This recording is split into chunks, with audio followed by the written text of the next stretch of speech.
ఈరోజు మన నాయకుడు నందమూరి తారక రామారావు గారి యొక్క 29వ వర్ధంతి, అది కూడా ఈ మైదుకూరులో జరుపుకోవడం చాలా అదృష్టంగా నేను భావిస్తున్నాను. ఒక మహానాయకుడు, ప్రజానాయకుడు, తెలుగు జాతి చరిత్ర ఉన్నంత వరకు తెలుగు వారి గుండెల్లో ఉండే ఏకైక వ్యక్తి నందమూరి తారక రామారావు గారు. ఈరోజు మనందరం చూస్తే తెలుగు జాతి కోసం పుట్టిన, అనుక్షణం తెలుగు జాతి ఆత్మ గౌరవం కోసం తప్పించిన ఏకైక నాయకుడు ఎన్టీఆర్. ఎన్టీఆర్ అంటే 3 అక్షరాలు కాదు, తెలుగువారి ఆత్మ గౌరవం.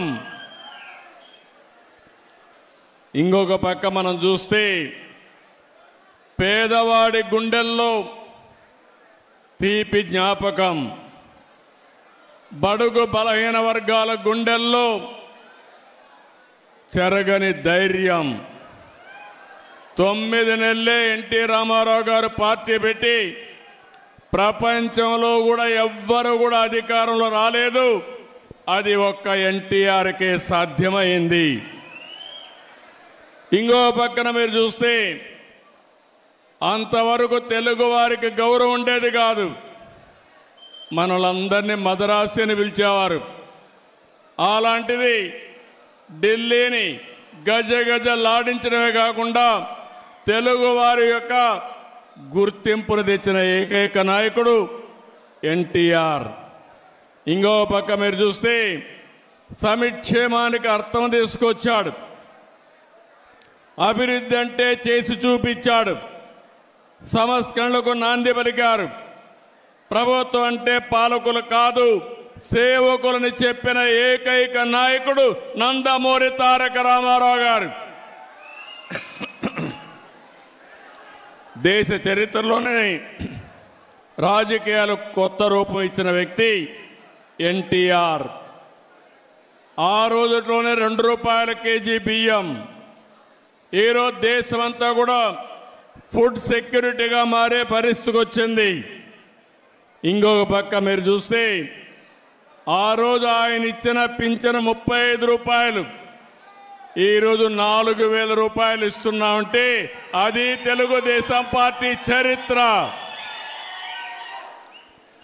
ఇవే కాకుండా పేదవాడు కూడా పక్కా ఇల్లు ఉండాలి, గుడిసెలు కాదని చెప్పి పక్కా ఇళ్లకు నిర్మాణం చేశాడు. ఈరోజు దేశం అంతా కూడా ఇళ్ల నిర్మాణం పెద్ద ఎత్తున చేసే పరిస్థితికి వచ్చారు. మీరు ఒకసారి చూస్తే రాజకీయాలంటే వేలు ముద్రేసేవాళ్ళు కాదు, చదువుకునే వాళ్ళు రావాలని మొట్టమొదటిసారిగా రాజకీయాల్లో చదువుకున్న వ్యక్తులు ఇచ్చిన ఏకైక నాయకుడు నందమూరి తారక రామారావు గారు. బీసీలు అంతవరకు రాజకీయ ప్రాతినిధ్యమే లేదు. ఈరోజు ఈ మైదుకూరులో కూడా బీసీ గెలిచాడంటే, సుధాకర్ యాదవ్ గెలిచాడంటే అది ఎన్టీ రామారావు గారు వేసిన ఫౌండేషను. ఈరోజు ఆయన కళ మనం నిజం చేసే పరిస్థితికి వచ్చాం. ఇవే కాదు, మీరు ఒకసారి చూస్తే ఈరోజు ఎన్టీ రామారావు గారు వచ్చిన తర్వాతనే అన్ని కార్యక్రమాలు జరిగాయి. మనం కూడా ఒక్కసారి గుర్తుపెట్టుకోవాలి, ఎన్టీఆర్ ఒక స్ఫూర్తి, ఎన్టీఆర్ ఒక ఆదర్శం, ఆయన జీవితం ఒక సందేశం. మనవారిగానే ఎన్టీఆర్ కూడా మామూలు వ్యక్తిగానే పుట్టాడు, సామాన్య రైతు కుటుంబంలో పుట్టాడు, అంచెలంచెలుగా ఎదిగాడు, నిరంతరం శ్రమపడ్డాడు, క్రమశిక్షణతో బతికాడు. ఈరోజు మీరు చూస్తే మనం మాట్లాడుకుంటుంటే ఒక రైతు కుటుంబంలో పుట్టిన బిడ్డ సినిమా జీవితంలో ఈరోజు ఎన్టీఆర్ను ఒక్కసారి గుర్తు చేసుకుంటే రాముడు ఎట్టుంటాడో తెలియదు కానీ రాముడి రూపాన్ని ఎన్టీఆర్లో చూసుకున్నాం.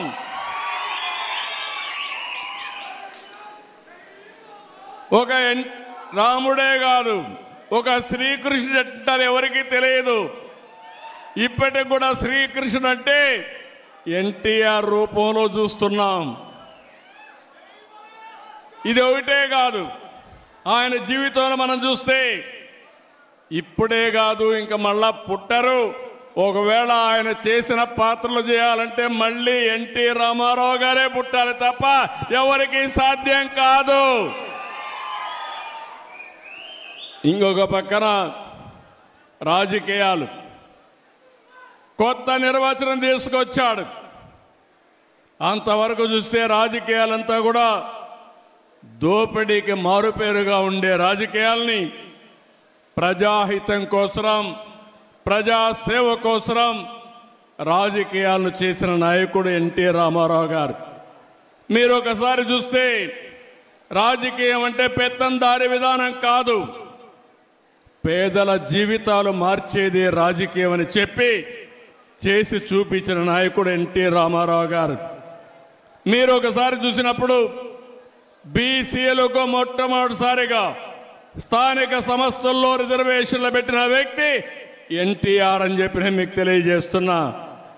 ఇదే కాకుండా మా ఆడబిడ్డలు ఈరోజు ధైర్యంగా మీరు డిమాండ్ చేసి మీ తల్లిదండ్రులు సంపాదించిన ఆస్తిలో సమాన హక్కు అడిగే అవకాశం వచ్చిందంటే అది ఎన్టీఆర్ ఇచ్చినటువంటి వరం, మీ అందరికీ ఆయన ఇచ్చిన చట్టం అని చెప్పి కూడా నేను మీకు తెలియజేస్తున్నా.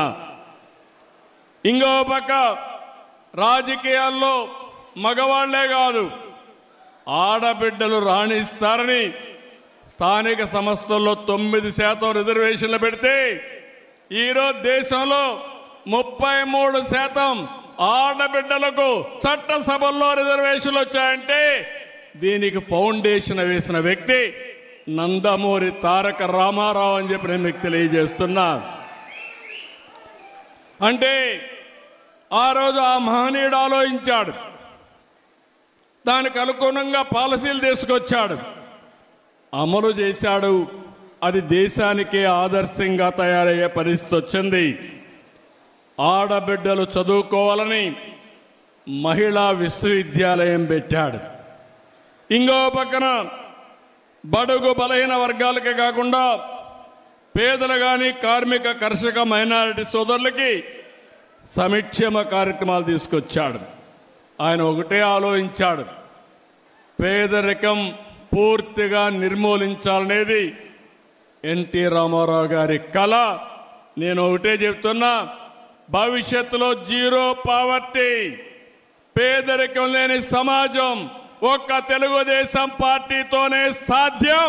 అది చేసి నిరూపిస్తాం.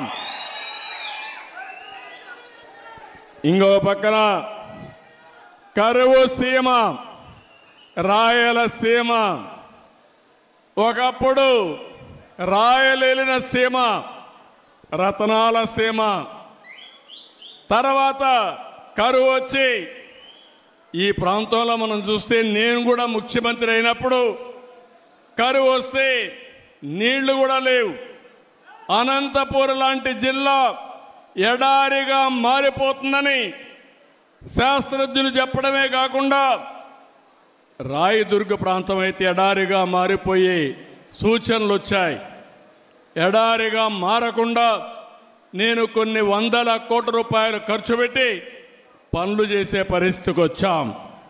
కానీ ఎన్టీ రామారావు గారి స్ఫూర్తిని మీరు చూస్తే ఆ రోజు తెలుగు గంగ, హంద్రి నీవ, గాలేరు నగిరి కాలువలు ప్రారంభించి రాయలసీమ రాళ్లసీమ కాదు రతనాల సీమ కావాలని ఫౌండేషన్ వేసిన వ్యక్తి ఎన్టీఆర్. ఈరోజు మీరు చూస్తే ఈ జిల్లాలో గండికోట ఆయన ఆ రోజు కట్టింది. అన్ని ప్రాజెక్టులు మనం చేసినంత కూడా ఆయన కట్టినట్టువే. కాంగ్రెస్ పార్టీ ఏం చేయలేదు తమ్ముళ్ళు. ఈ జిల్లాలో నాయకులు కథలు చెప్పారు తప్ప ఏమన్నా చేశారా మీకని అడుగుతున్నా? ఈ జిల్లాలో ఏమైనా అభివృద్ధి అయిందా అని మిమ్మల్ని అడుగుతున్నా. తెలుగుదేశం చేసిన అభివృద్ధి తప్ప కడప జిల్లాలో